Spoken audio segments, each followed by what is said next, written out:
All right, it's the Storm Tracker podcast here, and I'm Marcus Benjamin. I'm joined today by Larry Blustein. Larry covers South Florida sports in general. He's an expert on high school football in the area and in the state. He's been covering it for about I don't know, forever. Yeah, Let's too just say long. that. Let's 50 just plus years. This will be the 53rd year, and did it oh wow, started in 1970 when when I learned, Marcus, that at the beginning and covering it, that we didn't have cell phones or computers back in the day, so everything that you did, you had to go and see. So that's yeah, why, to me, it's the most important thing today, even though we have streaming and everything like that, is to go see and talk to the kids and the coaches. So I think that's the best way to that I've done it anyway. yeah, and for me as well, and that's kind of how we linked up because we always see each other on the Right, field because we're out right. there watching high school football and other events. So a couple of Sure. things I wanted to talk about today, Blue. We've got the NFL draft that just happened last weekend, so we'll touch a little bit on that. Talk a little spring ball because it's the first week of high school football spring practice. So a lot of great teams as always, and a lot of great players. So we'll touch on that. And then it's all about the transfer portal now. That's kind of the way of the Yeah. world in college football. So we'll talk about how Miami can fill some holes on their roster. But first, Miami has three players drafted this year in Tyrique Stevenson, a player that you and I have seen throughout his high school career and covered, and also Will Mallory out of Providence School in Jacksonville gets drafted in the fifth round in the Indianapolis Colts, and then also DJ Ivey, surprised to some Yeah. that he was drafted in the final round of the NFL draft. So just kind of knowing these guys and their careers and kind of seeing where they are drafted, how do you project them to perform on the next level? Well, obviously, you take a look at Stevenson, and he has to be a first year starter with it, no matter what because he's that type of player. And coming out of high school, he's a star, and he went to Georgia for 3 years, and he started there, and he's just an extremely good football player. Got size, physical. Could play safety, but definitely he's a new breed of corners at the size that he is, and yeah, he's definitely a plug and play kid at the next level. He comes in with a lot of knowledge, and like I said, he's physical to the game in the NFL. And yeah, I just think that from the first day he enters, camp, that he's going to be one of those guys that they're going to watch, and they're going to say, "Hey, listen, we took him early for a reason," and I think he plays from the start.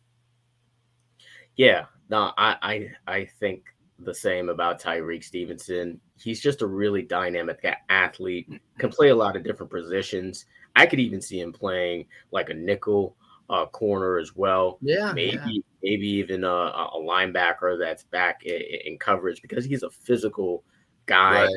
right, He's just a versatile player. Happy for him. Happy that his homecoming produced a second round selection for him. right. Uh, coming from Georgia, I think there might have been a little nervousness of kind of where his career was going to go from that point. He wanted to be a returner at Miami, and he just really flourished at the cornerback position. So happy for Tyreek and hoping the best with him with the Chicago Bears, who Yeah, definitely help on both sides of the football.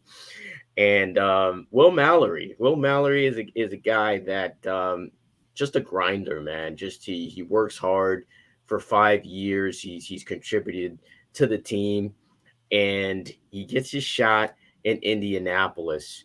Now they're in a rebuild. I think there, especially with the offense. But what does Will Mallory bring to the Colts? Well, I kind of maintained this from the beginning. Miami didn't really utilize him the way that they should have. He should have been targeted a lot more. This is a guy who had wide receiver type speed. As you know, some of his biggest plays were called back. They had 3 of them called back. One went for 74 yards, and he showed that he can get into the secondary and he could run. He had, concentration problems and started dropping the ball. But this is a guy that I think, and I've said this publicly and I say this all the time, he could follow in the footsteps of Sam Shields, who played at Miami and really wasn't used properly and made a switch from wide receiver to corner, but yet he played 9 years in the NFL with the Packers. And also Chantrell Henderson, who was the #1 high school player in the country coming out of Minnesota, went to Miami and had a couple of okay years, but when he got to Buffalo, he turned it on and was a tremendous talent, a great NFL player. And I think Will Mallory's got that same ability, because I think when he gets to this next level, he's going to be worked with a lot. They're going to utilize him. I mean, you can't teach 6'5". You can't teach what he has, the speed wise. They're going to work on what he could do blocking wise. Although he improved over the last couple of years, but I think he's a guy that could stick because of the factors that I mentioned. You have people coming out, and Iowa's a perfect example, because every year they have a first or second round tight end guy who brings both receiving and also blocking. And that's the one thing. I don't think he was well-rounded enough, but I don't think that was his fault. The emphasis really wasn't. Remember, he had 3 coordinators in 3 years. So the emphasis was never on, getting him better. I just think, they were trying to, no matter who it was on the offense, they were just trying to get a scheme that worked. And, he often wasn't in the scheme. And it was mind boggling, because, you and I sat up there and watched and thinking, wow, how come they're not targeting him more? If they're running it, especially like against Middle Tennessee or one of those games that they were having problems running the ball, you figure, you get his big body over the middle. And, I always say that when you get somebody like that matched up a safety, 2 good things can happen. He's going to either produce or he's going to get pass interfered. So, I don't really think, and it's no fault to Miami. It's just that they went through those coordinators in that time that he was there, and he just never really got a chance to develop in, one system. So, but I think he's one of those guys. I was thinking more if New England took him, because New England loves that type of player. I'm not comparing him to Gronkowski, but he's got that type of, he's quick and he's athletic, comes from a family where his uncle Bill was a coach at Colorado for years. And so I think he's going to go in there with a work ethic. He had a really, really good combine. I said, he ran the ball well. He didn't drop a lot of passes. And I think that's why Indianapolis said, hey, you know what? We got to take a chance on him. So if it's in the 5th round, we're not really wasting anything. But if he works out, look what happens. I think both Mallory and Stevenson really upped their stock with the Senior Bowl, right, and the Combine, and they both had excellent pro days. I think those 3 things combined with what they've done in the college game really kind of up their stock, because there's a possibility that Mallory wasn't even going to get drafted, and based on where he was drafted in the draft in the 5th round, that was probably a possibility. I think from what he did at the Senior Bowl and definitely at the Combine, fastest time among tight ends. I think he really improved his stock, and really excited to see what he will do on the next level. He kind of reminds me of like a Mike Gesicki type. Yeah. Good comparison. Where he's really athletic, can catch the ball, can do things with the football after catching it. But he definitely needs to improve in blocking. And that's probably why maybe New England didn't take him. But best of luck to him in Indianapolis. Yeah, Lastly, definitely. DJ Ivey, man. DJ Ivey out of South Dade High School, fast, great size. Didn't really turn out to the player that Miami fans were expecting him to be over the years. But this last year, despite what fans may think, I mean, yeah, there were some inconsistencies from him, but overall, when you look at the stats, definitely his best year overall at the U. And Pro Football Focus agreed as far as his production, but gets gets picked in the final uh, round of the draft to the Cincinnati Bengals. Where do you project DJ Ivey in the NFL? Well, here's a kid too. You got to remember he came out of South Dade, a really smart guy. High GPA in the classroom, really good team player. That was the one thing that everybody that I talked to, and on his high school football team talked about, was how much of a team player he was, and how he was always going up to the younger kids and giving them some instruction, and you can't teach that. I mean, that has to come from within, and I think that's the one thing that. When you look at the NFL, they don't want individual kids. They want guys that are going to blend in with the team. And I think he's got the skill level. And as you mentioned, I just don't think he was coached up. And I think we're going to talk about that in a little while. I just don't think he was coached up well. They kind of just tossed him out there at times. And, because Miami never had any continuity basically anywhere the last couple of years. Yeah. But I think he's one of those guys that goes in there, turns some heads because of the fact that he's an intelligent guy, and he'll pick up, the different schemes and really quick, because he's intelligent. And I think that gives him a huge edge. People don't realize that maybe what he lacks up for, in football savvy, he makes up for, in the ability to learn and to no matter what is taught him, he's going to apply it pretty much right away. So that always gives you an advantage. That it's sort of like you look at a Zach Thomas coming out of Texas Tech. I mean, Sure. in this society, he wouldn't be he'd be a 6th or 7th round pick because he ran a 4.7 and, he's short, but yet what he made up for was because he was an intelligent player and he was always around the ball. And I think DJ's a lot like that. Yeah. And Zach Thomas going to be a Hall of Famer. Yeah. Yeah. Well, I'm not comparing them. I'm just comparing the way that they approach. Yeah, sure. Absolutely. Absolutely. So, you talked about, Miami just not being able to, I guess, develop players over the years. And with all three of these players, you can say that all three of them improved in their final year. Right. And that's not something that you've necessarily seen from the University of Miami football program as far as players continuing to develop. Now, of course, it's a new era. It's the Mario Cristobal era now, and hopefully we don't go through another coaching change as we have been in these every 3 years, it seems. So Mario has kind of built up a reputation of developing players. Now, I put together a piece on CanesCounty.com where I kind of dive into the players that he's developed over the years, like a Cameron Robinson and Penei Sewell, Kayvon Thibodeau, are just some of the players that he's developed over the years at Alabama and Oregon. So where do you see the Hurricanes projecting in the future when it comes to Mario Cristobal developing players? Well, that's a good question because last May, I got a chance to sit down with Coach Cristobal at the University of Miami. It was right before a spring game with Gulliver that I went to see.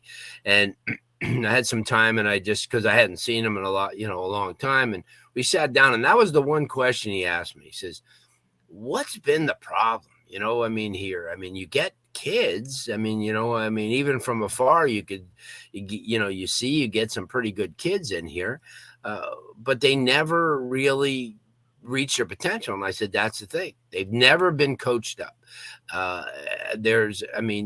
It just under whatever, Manny really his era. And it's, well, you could say things, but you have facts to back them up here. I mean, because you have guys that come out of high school well, I don't, me, I don't believe in the star system, but guys deemed 4 and 5 stars, which means they should come on campus and within a year, like they're doing now, like you look at Leonard Taylor and people like that who are starting to come into their own as football talent. And he said to me, he looked me right in the eye and said, that will never be a problem here. And that's when I figured, you know what? If they're going to start developing talent like they do at Oklahoma and Alabama and Ohio State and Georgia and schools like that, because you could see the coaching, last year taking no shots at any of the coaches were here. But yeah, they had good credentials, but I think that they kind of, they weren't as hungry to coach as the coaches now. I mean, you add somebody like a Kevin Beard, or you add somebody like a Timmy Harris, or, people like that. They're hungry to prove, that they belong at, coaching at a Power 5 school. I don't think that the last staff, I think, you look at Steele and some of the others, they've been there, done that. And I don't think it was a priority for them to be the rah guy. But I think if you've been out to practices, you see how, a lot of these coaches react to these kids.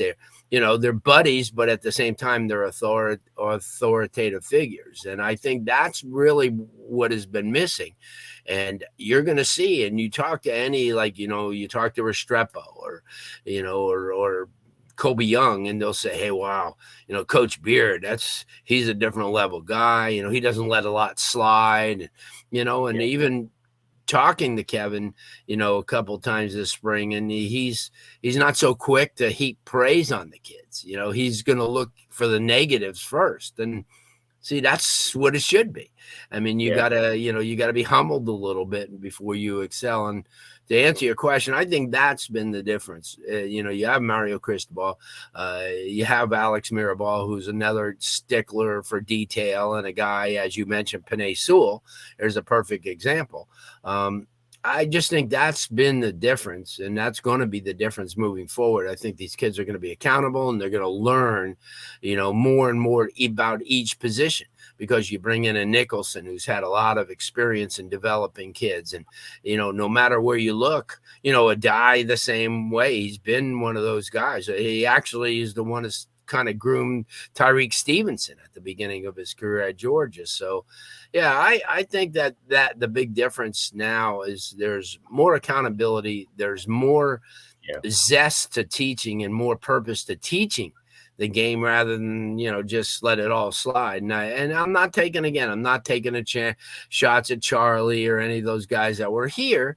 It's just that I don't think that they had that, I think they were just here. I just don't think that they really were a lot of them weren't looking to get to the next level. But, you look at, the young guys that they brought on, and I think that's the thing. They want to earn their keep. And by earning their keep, if they show they could teach these kids how to play the position and bring their level up to what everybody thinks, then they'll get looked at as a coordinator or, as a position coach at another level. Yeah, I totally agree. I think this should have been the approach that Cristobal took in that first year. Right. But maybe it was just that first year, I guess, where you're just trying to get your feels of the new place and just being a head coach in a market or in an area. They weren't his players either, so that's a whole. Right. His recruiting was a whole lot different than Manny and that staff. And you could see it right now, how many kids that left and went into the portal or just transferred out. Those weren't his kids. The kids like Cameron Kinchin's type of guys. See, you knew that if Mario was the one recruiting a couple of years ago, he would have taken Kinchin's. He would have taken Restrepo, because those are his type of guys. Yeah, absolutely. And I think based on his track record in the NFL draft, I think he is going to develop talent. I really do think so. I really already has. It's going to take a couple of years for this team to really get back to an elite level where they're consistently, let's say, in the top 15. But I certainly think that they are on the right track when you look at the players that he's developed over the years. all the way back to Alabama. I mean, there's a ton of offensive linemen that are still in the league from that Sure. time. And then, when you look at the Oregon kids now, the Penei Sewells, the Noah Sewells, who just got drafted last weekend, and the Kayvon Thibodeau's of the world, and even DJ Johnson, which was a player that was actually at Miami Yeah. for his first year, and then transferred to Oregon, and then developed under Cristobal, and now he was drafted in the NFL last weekend. So Yeah. I think that is a trend that is going to continue with the Miami Hurricanes, just based on Cristobal's track record and the coaches, like you said, that he's brought in this year. I think this program is finally really going to turn around, and I think Hurricanes fans are finally going to look at this team with pride. Maybe not this year, but Right. maybe I agree. But next year and the year after that. Marcus, the way I look at it is it may not reflect in the wins and losses this year, but it's going to reflect for the future. I really believe that. I mean, you just can't turn things around in 1 year completely. If you don't have, I mean, especially, and I could be honest with you, I haven't watched University of Miami football since like the early 60s. Last year was perhaps the worst roster that they've ever had.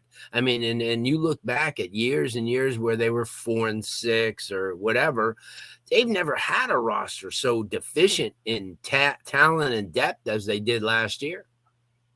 Yeah, I think it was good timing for the administration to make all the changes that they Yeah. did, because I don't think we quite realized just how bad it was going. No, you're Even right. with the change in culture and everything, they still produced a 5-7 disappointing season last season, but they should be trending in the right direction. And of course, another way to improve your roster is through recruiting. And Right. this week we've got spring high school football practice starting, and I'm excited. It's an exciting type of the time of the year where you get to see just the new gems out there, the players that everybody knows.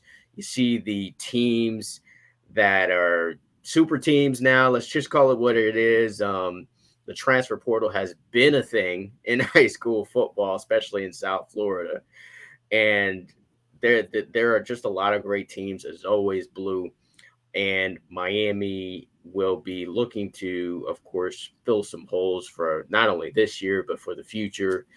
What are some of the teams across the state that are catching your attention, or players that Miami should, take a look at? Well, we'll get into the teams. Obviously, Miami Central, defending co-national champions, Yeah, undefeated again, and they loaded up. I mean, they yeah, went to California and got a couple of kids, went to Texas and got a quarterback. yeah. They're going to be right back in the 2M mix. I think they're a team to keep an eye on. St. Thomas Aquinas has the longest winning streak in the state. People always kind of want to knock them, but all they do is win. They got big time probably. And Why do they Stacy, not? Why do you say they knocked them? well, they knock them as maybe not, that they don't play a tough schedule and this and that, but that's not necessarily true. I mean, being part of the BCAA, the conference is the fact that they get their schedule kind of, put out for them. They got to play their conference teams like Dillard and Fort Lauderdale and such. So I think people kind of tend to have a tendency, just because they don't line up, and although they're playing Bosco this year, that they don't line up against like the powerhouses that Central or Chaminade do. But I don't agree at all, and they're going to have arguably the best running tandem in the nation this year. Stacy Definitely. Gage is a big time kid. The kid Lyles, Ohio State. Yeah, kind of a Just surprise there, but yeah. I mean, he's a maybe big time kid. I mean, there's no doubt about it. So I mean, obviously, IMG is going to be another team to watch. They're always loaded up. They got big time kids at every level. Chaminade's going to be right back in the mix. I mean, they have a tough couple of their first 4 games are going to be just amazing. I mean, they play St. Francis Academy, who big-time national team. Bergen Catholic, who's really, really good. They play Miami Central and they play American Heritage. So they're going to be tested. But I think that, they set a record last year going to state more times consecutively than anybody at 8. Yeah. And this year will be their 9th. I don't see anybody that's going to kind of stand in their way. Another program that I think is as well coached and as you get is Christopher Columbus. Dave Dunn does a great job. They have an amazing amount of kids coming back, plus a quarterback who I thought managed a team as well as you could last year in Mendoza. So you look at those guys. I think Lakeland, first time in 42 years that Bill Castle won't be on the sideline, new head coach, but the objective is the same. I thought arguably they had one of the best, if not the best defense last year. I mean, if you watch the game against Venice, where they didn't score a lot, the Venice had 67 yards of offense. And I thought that Lakeland, and they're always, and they got a quarterback to move in, one of the young type of quarterbacks that came in from Palmetto this year. And I think he's going to do pretty good. I think Heritage is right back in the mix, arguably one of the deepest running games in the state of Florida. Yeah, you lose Fletcher, but you also have a couple of kids. Diabell is going to get a shot to be the quarterback this year. Their offensive line is really good. I was going to ask who's going to be the quarterback, but okay. Huh? I was just going to ask who was going to be the quarterback. Yeah, well, Dio get the first shot, obviously, because, he's been in the system for a couple of years. I mean, his dad, Raja Bell, who played in the NBA out of Killian High School, went to FIU, really, really good talent. I think he'll be fine. I think, and I've said it from the end of the game last year to now, I think that 4M is going to be a rematch. Apopka's really well coached. Coach Rawlson does a great job. They had freshmen at 3 different positions last year in the state championship game, including quarterback, and I thought that did well. I think Cocoa, that's another team. They lost to St. Thomas last year, but everybody does. But besides that, they always play a challenging schedule. Ryan Schneider finally got over the hump and won a state title last year. And they return a lot of kids. They lost Boda, but then they replaced him with another kid who's a pretty decent quarterback as well. I think Venice is always going to be in that mix. They have 2 really good quarterbacks. One played down here last year at South Plantation, Jaden Glasser. And he really a lot. Yeah, and he elevated his stock a lot. I think they're well coached always good line. I think a team that really disappointed last year, Orlando Edgewater. Oh, man, what a great year that they had, and then they got blown out by Orlando Jones. Their only loss, which was really surprising. They do such a great job. They have really good athletes up there. They return a lot of kids. Orlando Jones, same thing.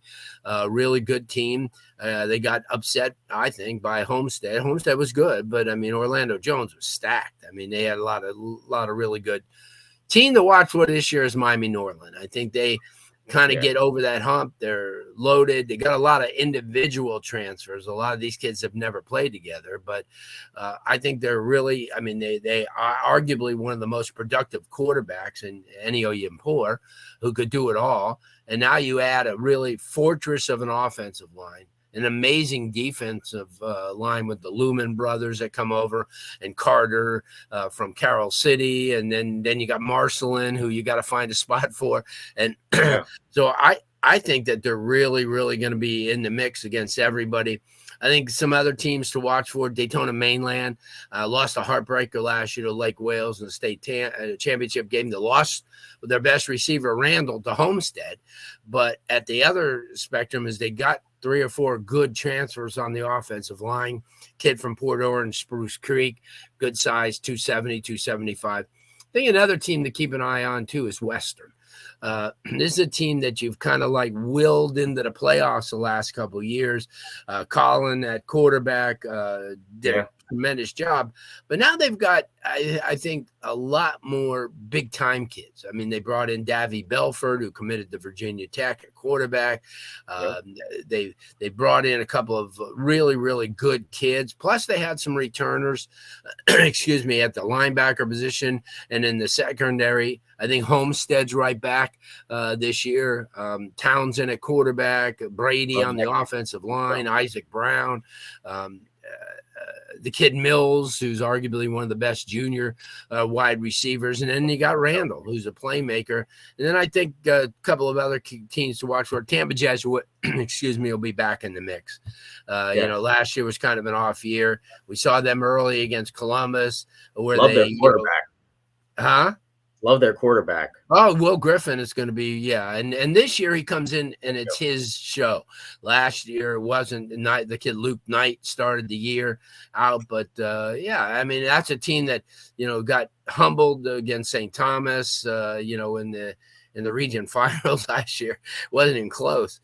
And then Cardinal Gibbons, I think Lake Wales will, even though they lost quite a few kids. And then a team that I thought last year was a program that really was the hard luck team in the state. That's Kissimmee Osceola. They lost twice to Lakeland, one by 7, one by 5. They really, and then they come back with Tavion Swint, who is arguably one of the best running backs in the nation. Really good team. They lost Walker to UCF. They lost LeBlanc to Oklahoma.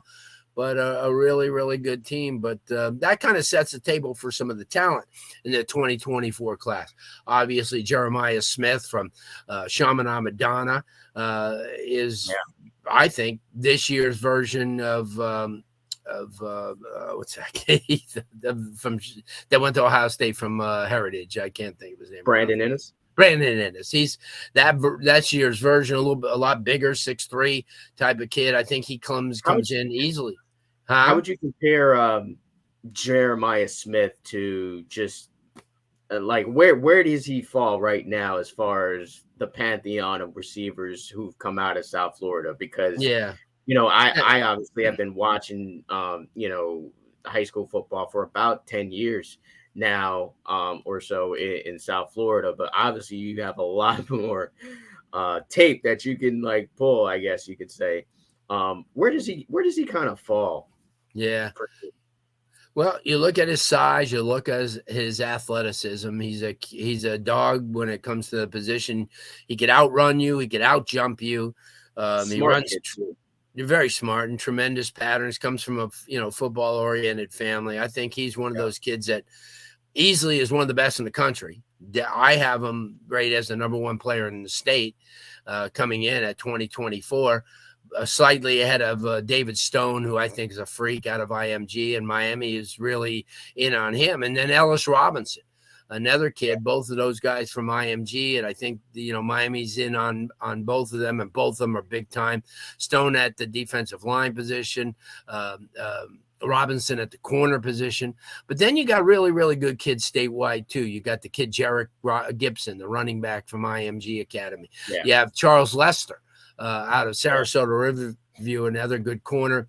Booker Pickett, whose dad went to the University of Miami back in the day, is an edge rusher, from Tampa Wharton, who I think is really, really good.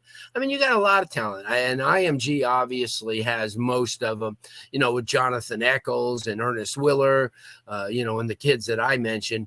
But at the same time, you got TJ Capers, who committed to Louisville, guy out of Miami Columbus, who I think is a really, really good player. You have Zaquan Patterson out of Chaminade Madonna, arguably one of the best safeties in the nation. I mentioned Stacy Gage, who I think is a big-time kid. The kid Jason Zamandama from Clearwater Academy International is a big kid, 6'3", 285. Everybody's looked at him. The Darius Hayes kid as a linebacker, I think is really, really good. Chance Robinson, who committed to Miami, a wide receiver that is at a different level. You got some dudes, you got some kids statewide, the Ryan Mack kid, whose dad played at the University of Miami, Rod Mack, has come through that illustrious Ravens program that has come. Sure. That has Davion Gauze, who is committed to North Carolina, running back. I mentioned James Randall out of Homestead, a kid that more than proved himself. So you got guys, and I think a lot of talent, that in that 2024 class.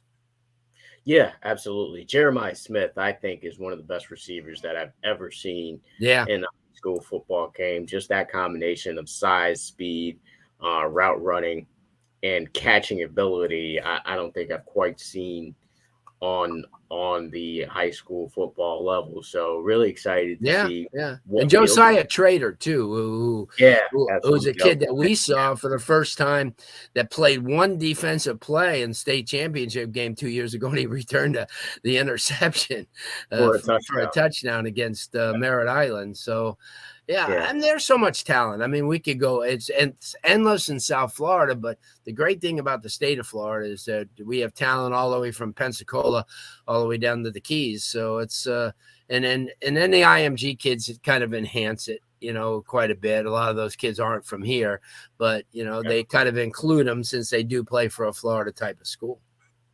Yeah, absolutely. A couple of other players that I like is TJ Moore Mm-hmm. out of Tampa. Yeah, I like him a lot. Um, that like you said, that there's just a lot of great players, but the addition of the Lumen twins over there at Norland, I think is just going to definitely. be tremendous. It's going to be Right, terrific. right, That's a right. Yeah, tremendous addition you're right. for I that mean, team, the and the they've got a type. tough schedule out of the gate. Yeah, well, if you got to play the best to be the best. And Tycool Hill Lumen, I think he's a kid is 6'3", he's 240, he's quick off the ball. But you also look at kids like Luane McCoy, who I think Yeah, is a really really under the radar national type of guy. The Dylan Stevenson kid at Columbus. He's got a lot of potential. He's got to gain weight. He just won't gain weight. But once he does, he's the type of guy that I think can cause some problems. There's so much, like you mentioned, there's the Eddie Pierre Lewis, the kid sure. from Tampa Catholic, who everybody's on. He's a big 6'3", 300-pound plus kid.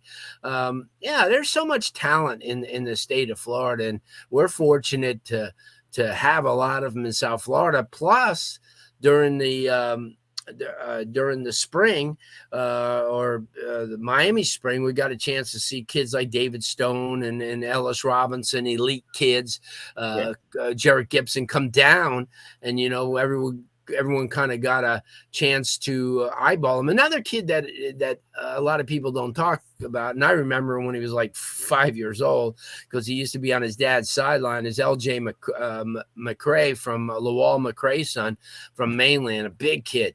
I mean, 6'6", 260. His dad used to coach here at Boyd Anderson, and then he moved up to Bethune-Cookman, and that's why the kid goes to mainland. But a guy like that, he comes in and whether he plays the DN position, a stand-up DN position, or if he goes to the tight end position, he's got speed, a lot of athleticism. So 2024 stacked, and 2025 is getting there as well. Right now, we've had an opportunity to look at a lot of the 2025 kids, and as well as I do, every year it's going to be the same, whether it be here or upstate. You got guys that are, as I mentioned, quarterback wise, I think he doesn't get the national attention, and I don't get, but you got Austin Simmons, who committed to Florida, a kid who's going to be playing this year at Moore Haven instead of Pahokee. Got CJ Ingram from Hawthorne. You got kids. The running backs at this next level, Nicholas McCall from Miami Central is going to be a kid to keep an eye on. As I mentioned, Tavion Swint from Osceola, Byron Lewis from American Heritage. Chauncey Bowens is another great player. Yeah. Well, they got guys, and this is a year where a lot of these kids are going to get an opportunity to show what they can do, especially, not only statewide, but you look at the quarterback last year at St. Thomas, Champ Harris. His brother Caleb is arguably one of the best offensive linemen for the class of 2025 out of St. Thomas. So, as time goes on, we're going to see. And the 2024 class is in focus, but 2025 kids are not far behind, and everybody's putting in their, in their plugs to get those kids signed as well. Sure. CJ Bailey, the quarterback out of Chaminade, another great kid. Who's the only kid I've ever met in my life that downplays his size. He will say he's smaller than he is. He's nearly 6'7" now. Wow. And I think he always says he's 6'5". And he's going to NC State. Good get for them. Once he fills out, smart kid, runs a good offense. Yeah, absolutely. You mentioned Byron Lewis. I was going to mention him. Malachi Tony is an outstanding wide receiver of He's the a future. 26 kid, so Right. Uh, you know, that right. just shows you So the talent there. yeah, absolutely. So plenty of talent. We'll see. Not only the guys that we mentioned, but there's always some gems that we Oh, see no during doubt. spring that'll just kind of pop out of nowhere, or that a coach will tell us like, "Hey, you got to talk about this kid." Yeah. So more Well, from us in the next coming weeks on the talent in Florida. Lastly, Blue, I kind of wanted to talk about was the transfer portal, because that's a thing that you kind of have to talk about now, especially in college football or in all college sports, but especially in college football at this time of the year. And Miami, they're looking at some guys, just like they're looking at some of those guys that we talked about. They're looking at, the Ellis Robinsons, the Jeremiah Smiths, and Wayne McCoys, all of those players committed to other schools at this point, but Miami's still pursuing them and a lot of other great talents. But they are going to look to fill some holes through the transfer portal. And Blue, you had a chance to kind of take a look at their practice. You were there for the spring game as well.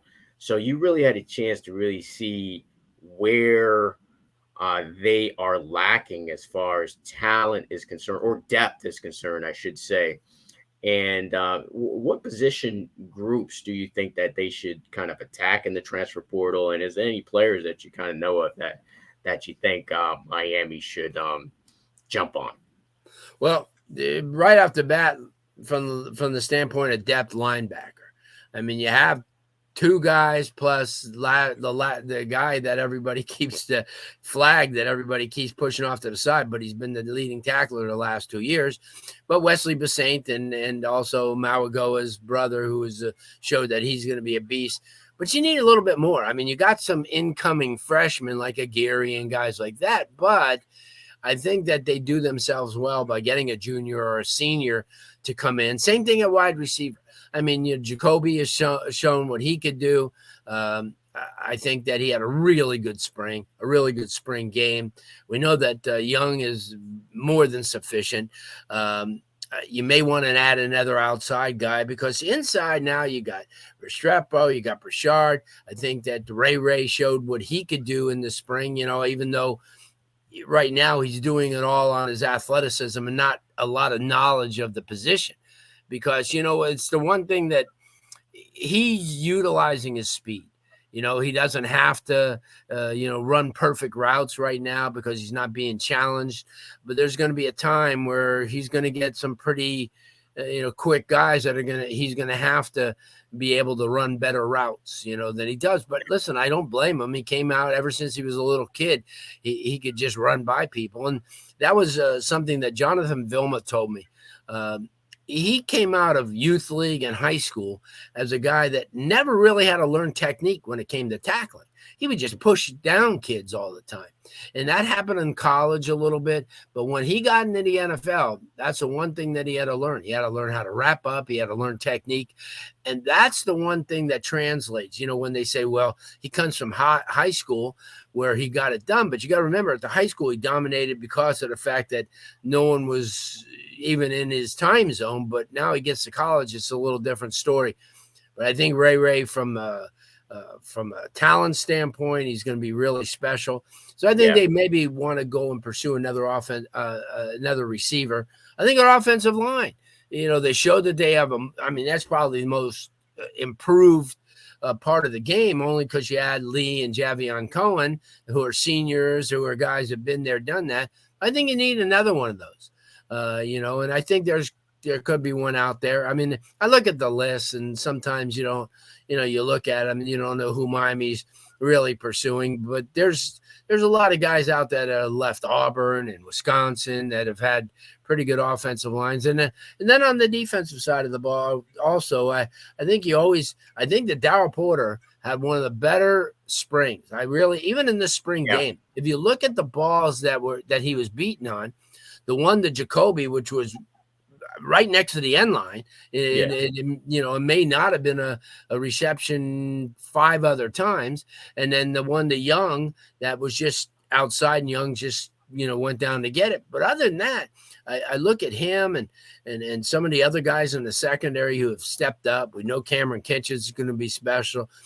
We know Williams is going to be special. I mean, anywhere you look, they're going to need depth. I mean, even running back. Right now, you go in with two established guys, and even though that we know Parrish is an everyday guy, and he's shown it over the last couple of years, but his durability, will be a question. He's not going to be able to take that pounding tackle to tackle like that. But you got guys, and even Chaney, he's a physical specimen. But his experience, he's got very little playing experience. Yeah. So I think if you brought in another guy, even like last year, they brought in the kid from Alabama, Birmingham, and he was a kid that had experience. Yeah. And a lot of people have mentioned if you could get another quarterback. Last year, Tyler had Jake to push him. You got two guys that are, you got two young quarterbacks that really are not ready for prime time. I mean, they're not. I mean, let's face it. I mean, I like to say that Ja'Curry is the future, and he may be, but Emery might be too. But they're future. See, and if Van Dyke goes down, it's a huge gap. I mean, it really is. I mean, from leadership, from talent, from confidence. So I think maybe if they get another quarterback who's going to be a senior that has been battle tested a little bit, he may be a good guy to get in there and play like Jake did. Jake, not that Jake had all the experience in the world, but at least you had somebody who was highly regarded and taking snaps. But other than that, I think the defensive line is really good right now. You always could use guys, but I think that's what their approach is. They go into the offseason, they got some scholarships to award, in the portal. There are a lot of kids left, but I think they make. I don't think that I think tight end wise are fine. I mean, they got you got an 8th year senior, and then you got somebody like Arroyo who's coming back. Although he was out last year and was hurt, I think he's the future. Still got Mammarelli and got all those young kids that came in this year, and what I thought was one of the best tight end classes in the country. Yeah, absolutely. Let's go down the line here. I mean, quarterback. I mean, that's a concern for me as well, because when I look at the future of this program, and when I'm thinking, because this year I'm not expecting a lot from the Hurricanes. I'm expecting an improvement from last year. That's kind of the minimum. I'm expecting them to be bowl eligible this season. But am I expecting a 10-win season? Absolutely not. That'd be an absolute surprise and shock. But when I look at next year, and I'm assuming that Tyler Van Dyke's going to have a good year and he's going to go on to the NFL after this season, I'm a little worried about the quarterback position, and I'm thinking, maybe they do need a quarterback from the transfer portal to fill in that gap between, Ja'Curry and Emery, because, like you said, and like what I've seen, they're just quite not ready for prime time as of yet from what we've seen in the spring. And running back is an area of concern as well, because you got two guys that are great when they're healthy, but these guys are injury prone, man. They're not every down backs from what we've seen. Obviously these are kids that we've seen since their high school days and even before that. But these are kids that I think would benefit from another back being there, someone who's a bruiser, someone who is, can get, 3rd and short. That type of running back. And, from what I hear, Miami is, going to pursue a running back as well as a receiver. And the thing about receiver, though, for me, is that you create a situation where you may push guys out, because if you do get a receiver, then Frank Ladson and Michael Redding may start looking around because they've been in the program or been in college football both for a while.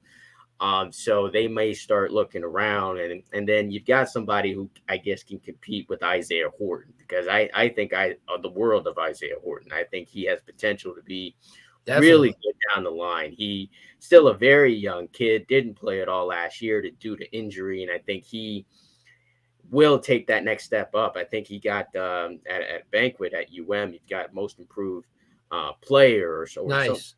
award like that. So obviously the coaches think the world of him as well.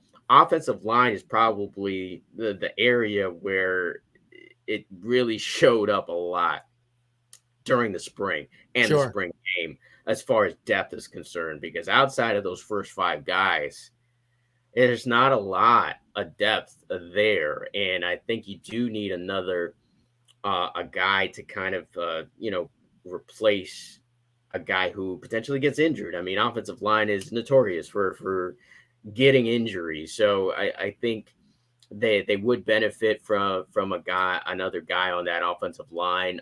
Some of the other guys on that second unit I do like. I think Lawrence Seymour has improved a lot. I think Samson Okunlola will be great down the line. But do you want to start a Francis Malagoa as a freshman? Not necessarily, but you probably have to if Zion Nelson can't go, because he just came off, I believe, his third knee surgery. Defensive line, I'm actually pretty pleased with that unit, but I am concerned about the transfers that they did bring in on that end, as far as Thomas Gore, a really undersized guy. When I got to see him during spring, I just realized just how undersized of a guy he is, and he seems like a guy that will maybe be in the rotation or maybe there Right. for emergencies. But I think they would do themselves some favors if they added maybe one more piece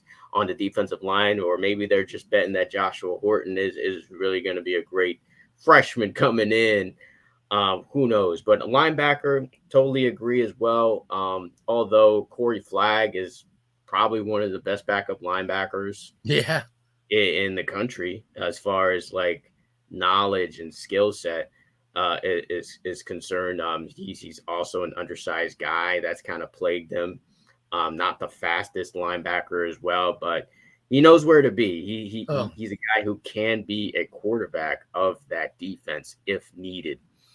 But I think for me, the biggest concern is defensive back, because you already brought in Devontae Brown, which is he's obviously I think going to be your CB1, right. and I love what I saw from Daryl Porter as well.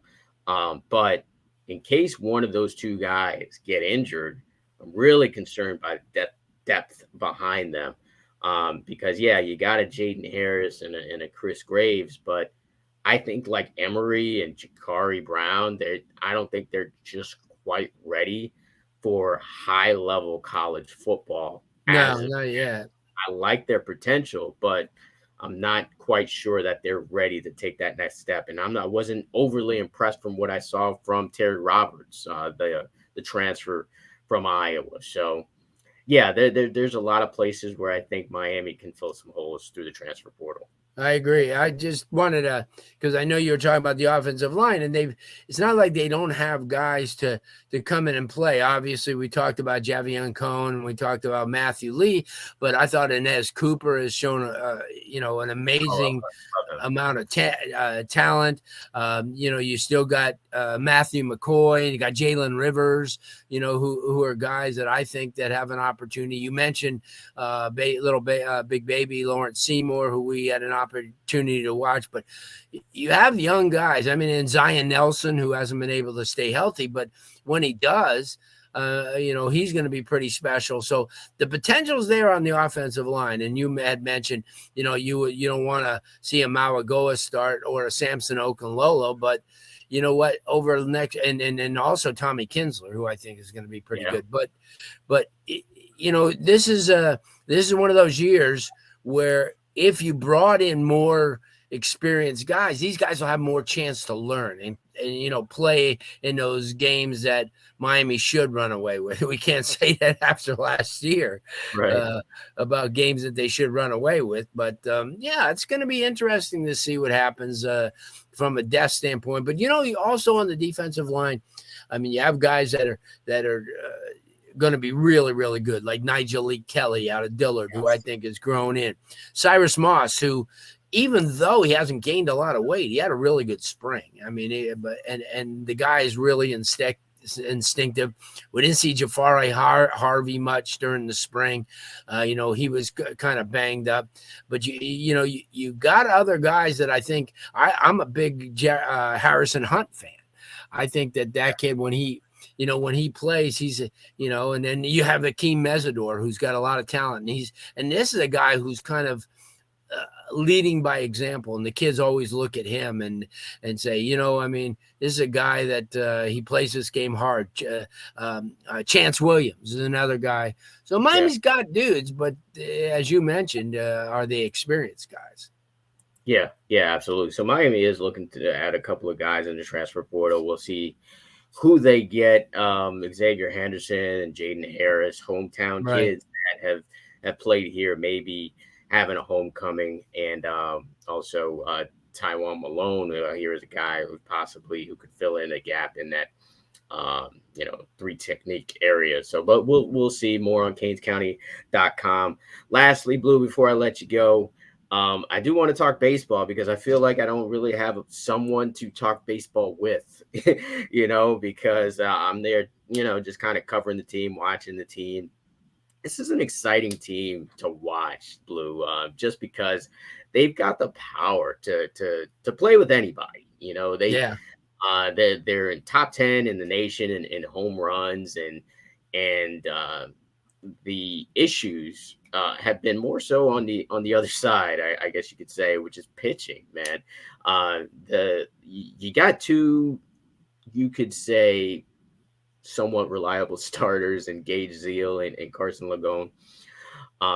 But outside of those two guys, it's just kind of a round robin of pitchers that they kind of throw in there, and they're kind of hoping that don't give up a gazillion amount of runs where Miami has to kind of come back. Right. So just, watching this team, they're going to make the tournament. They're on the edge of hosting a regional if they go on a run, and it's possible for them. But where do you see this team projecting out for the rest of the season?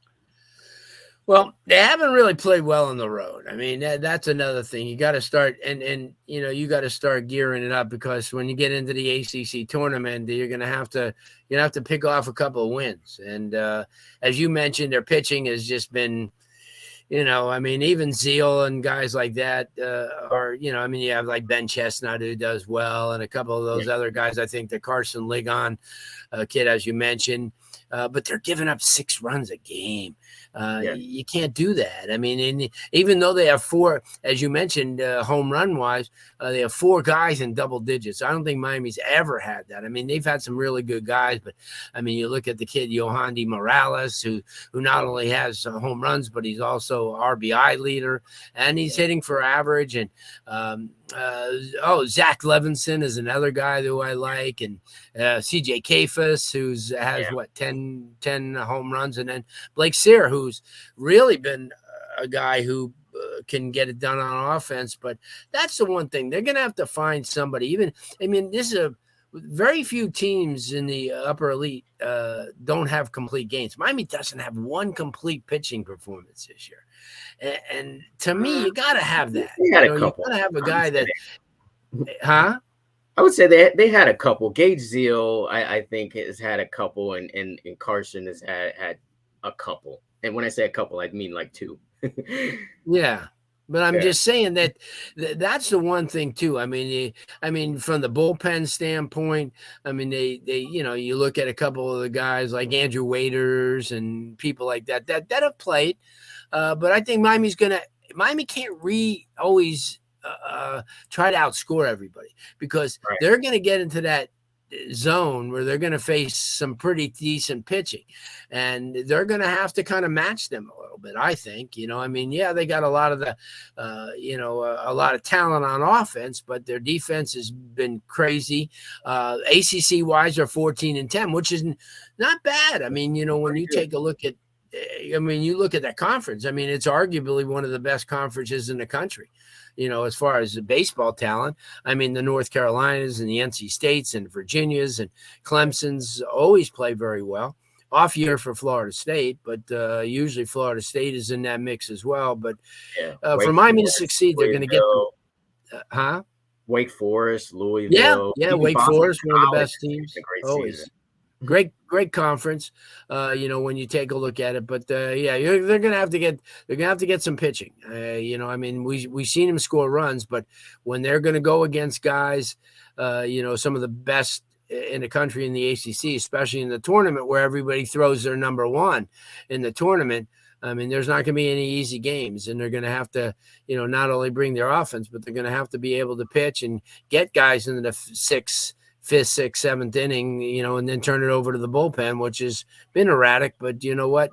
You have to play at another level. I mean, they came up with a huge series win over the weekend, against a nationally rated team. So hopefully that they're going to kind of put it together, in the next couple of weeks, because that tournament's no joke. Yeah, I think this last series against Louisville, as you said, ranked team, kind of a microcosm of who they are. First game, they grind out a 6-5 win. That game could have gone either way. Let's just be honest. And then the second game, they disappear. They lose 11-0 to Louisville. And then the next game, they're the comeback Canes who, down early, and they come back with, their hitting and win the game 10-7.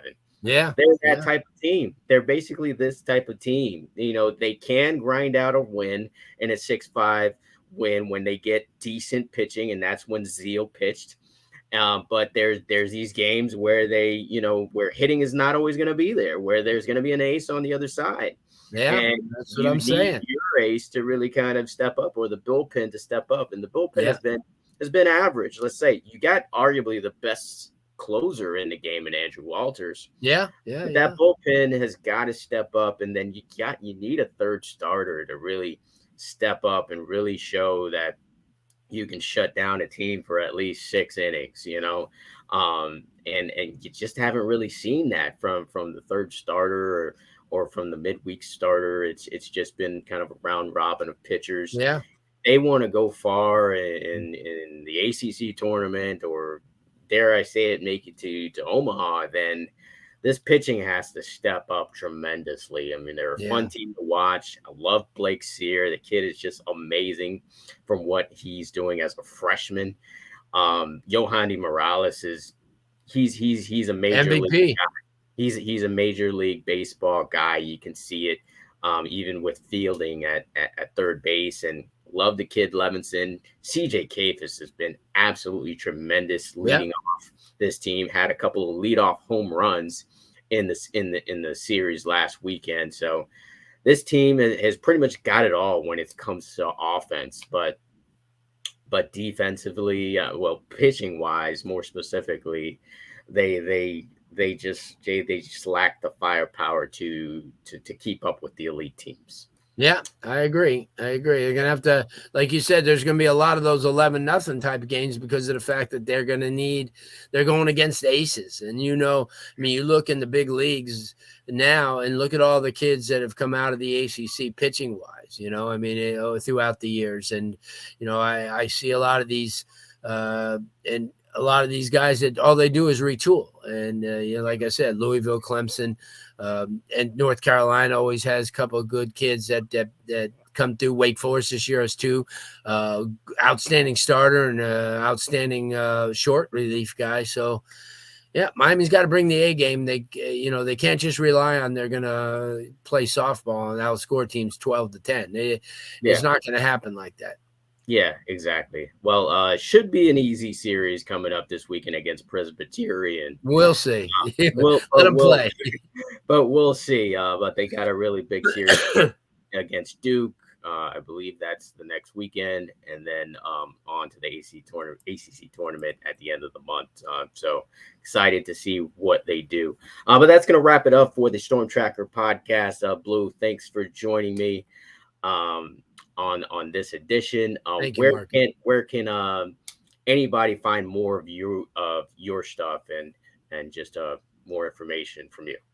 Well, we have our radio show every week on WQAM. It's going to be moving back to 6 to 8 on Mondays. We had to kind of dance around the Panthers and the Heat, and even though they're alive, most of the playoff games aren't on Monday.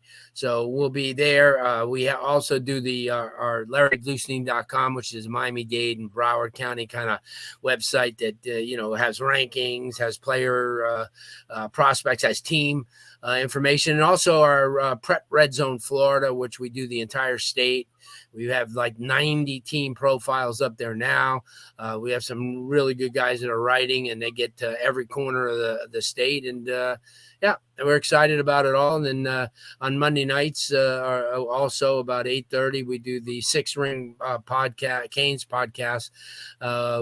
Jazz Santana, really good dude, and Vish, and then Danny Gillette. So we're keeping busy, and but keeping our eye on the Hurricanes throughout the year. Absolutely. Thanks again, Blue, for joining me on Storm Tracker podcast.